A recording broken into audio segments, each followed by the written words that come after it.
Hi everyone, today I'm making haddock piccata. This is a dish you've all had. It's usually made with chicken or veal, but if you haven't had it with seafood yet, it's unbelievable. I'm using haddock today, but you can have it with salmon or monkfish or swordfish, and you can even have it with shellfish like scallops or shrimp. It's got beautiful flavors of lemon and butter and capers, and you'll be able to make it just like you've had it in a restaurant. So please watch my video to see all the steps you take, and you'll see the ingredients in the description box. Also, if you haven't had a chance to subscribe to my channel, please do, and then you'll just get notifications when I get a new video coming out. And please enjoy this video. Ciao, and have a great day. I'm smashing 3 garlic cloves. You can see this in some of my other videos.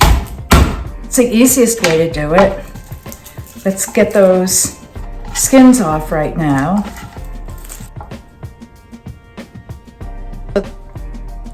Give your herbs a little bit of a water bath. That's the best way to clean them because sometimes the dirt gets caught in all of the nooks and crannies. So I really like to do this in cold water, then pull them out. This is going to be added later in the dish.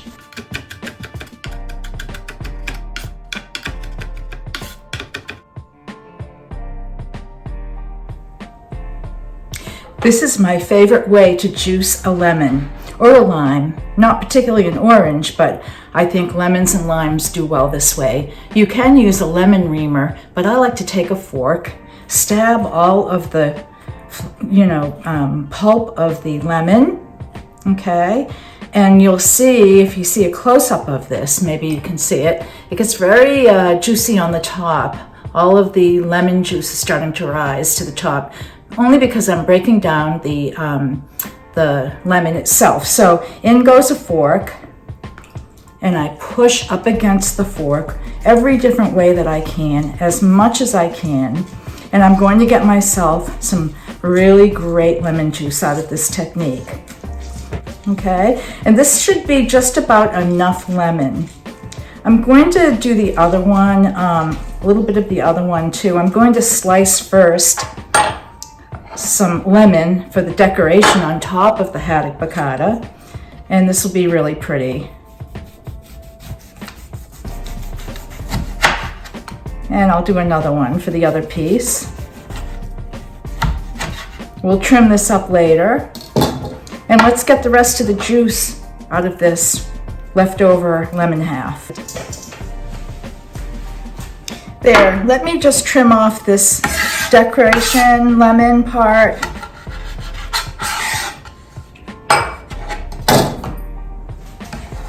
So it's ready to go. You'll want to make this dish and serve it up kind of fast. Take your flour and place it on a cookie sheet or a large platter. Give it a little bit of salt and pepper. This makes your haddock or your chicken or whatever you're cooking taste way better when you dredge it. That's what we're going to be doing now. We're dredging. And what this does is it coats our haddock so that then it will be a little bit crispy and firm, and it will also give a nice sauce, a thickness to the sauce when the flour kind of meets with all of the other sauce ingredients. So make sure you get both sides and be liberal with it. This wouldn't work with panko crumbs or breadcrumbs. It needs to be flour. Okay, we'll do the other one. This is 1 pound of haddock, so it's plenty for 2 people.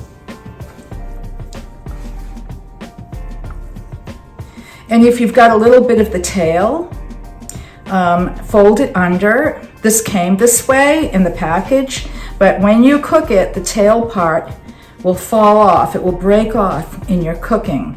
So make sure when you're cooking it, it's tucked underneath, okay?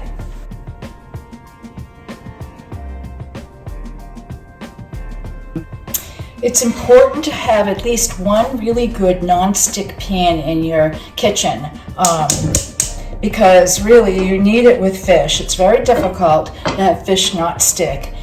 Saute our haddock, and then we're going to pull it out and put it on a plate so that we can finish up our sauce, because the haddock will overcook and fall apart if we try and cook the whole sauce with the haddock right away. I'm going to have 2 spatulas ready. I find that's one of the easiest way to flip fish. You know, if you're able to do it with just one. And there are special fish spatulas you can buy too if you've never seen them. So whatever works for you. So the butter is melting, and I don't want to burn it or overcook it because I want my sauce to be light in color. It's not really meant to have like a brown butter flavor to it. When the butter is just about melted. You could also start with this with olive oil too. You might want to use medium olive oil, medium to light, and saute your fish in that, and you'll save a little bit on butter if that's important to you. But butter in this dish is really important for flavor. That's what it's all about. Okay, so in goes my haddock. I want to be really careful with it because it's very delicate. Fish isn't like chicken or veal or turkey cutlets. So I'm just going to really get a little bit of brown on both sides. So fish generally takes about maybe 2 minutes on either side, 3 at the most. It's usually 10 minutes per 1 inch, and this is just about barely, maybe half an inch or so. So let's see if we can flip this. There. It's not really brown, but we'll see if the other side can get brown. I'm going to let this one go a little bit more because it's a little bit thicker than that piece. It's got that tail underneath, don't forget. Okay, I'm going to flip this piece right here. My little double technique. There we go. Don't forget, this will also keep cooking in your finished sauce when it's totally done. So make sure to have a spoon on hand too for when you start making your sauce. Okay, I think we're ready to take this one out, and now we have to work a little bit fast with our sauce. There, this one browned a little bit more. I gave it a little bit of time, and you can see that there's some color on it. Okay, so let's start now by throwing our garlic in it. And we're going to kind of work fast because we're going to reduce some wine in here, that white wine. So spread out the garlic a bit. I'm not adding butter yet, and I'm not adding broth because we want our wine to reduce, and that would stop it from reducing. Okay, so in goes the white wine.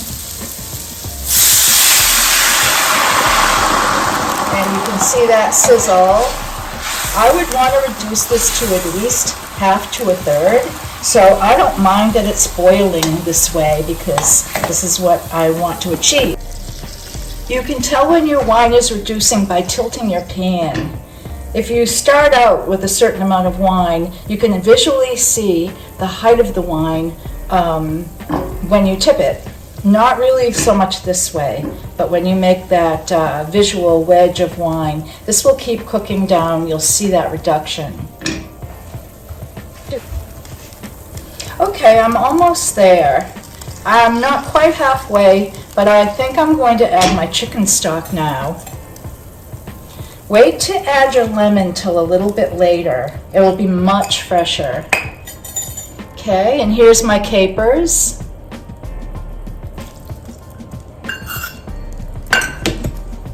Just get this mixed up.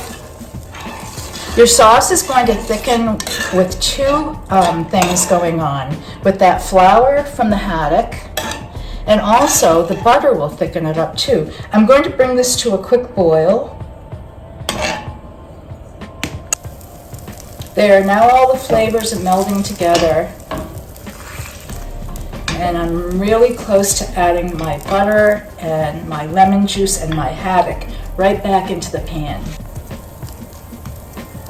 Okay, so here goes my lemon juice.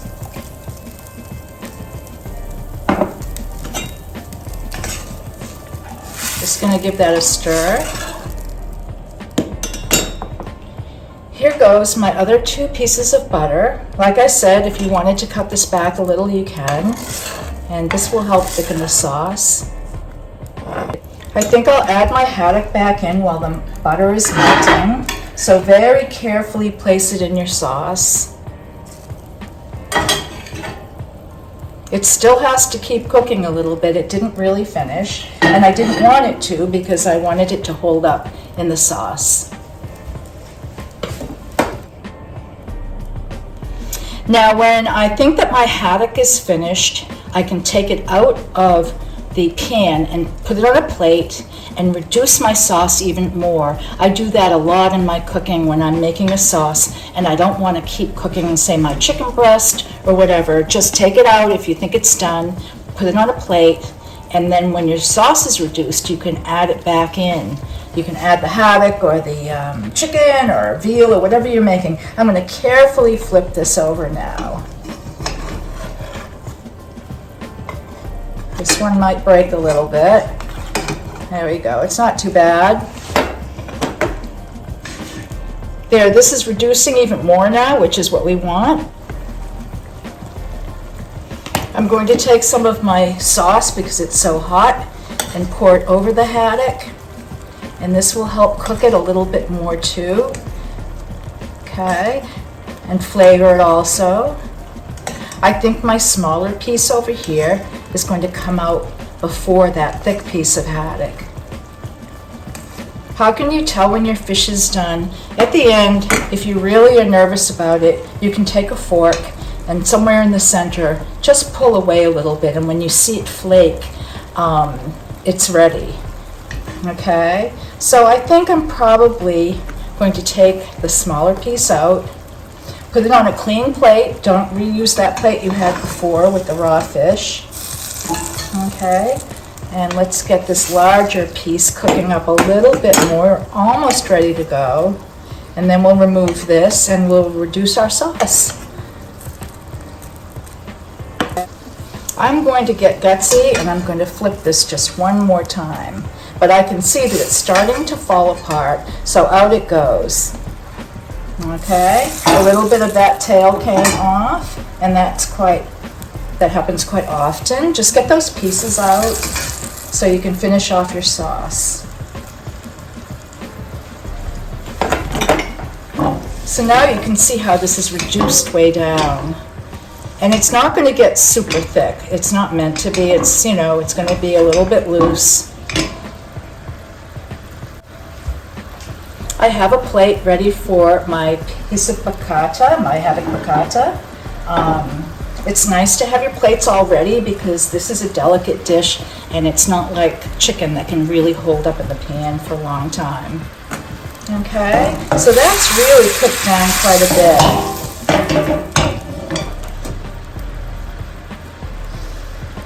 Okay, I'm going to pop these both in one more time, only because I really want that thicker sauce to coat.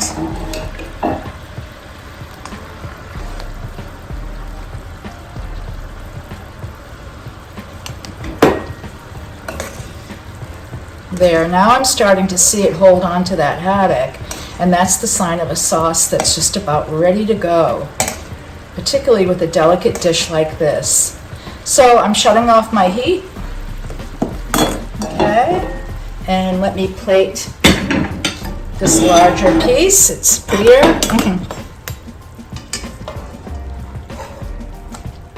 Okay, I'm thinking I'm going to use that nice browner side. There we are. Grab some of this great sauce.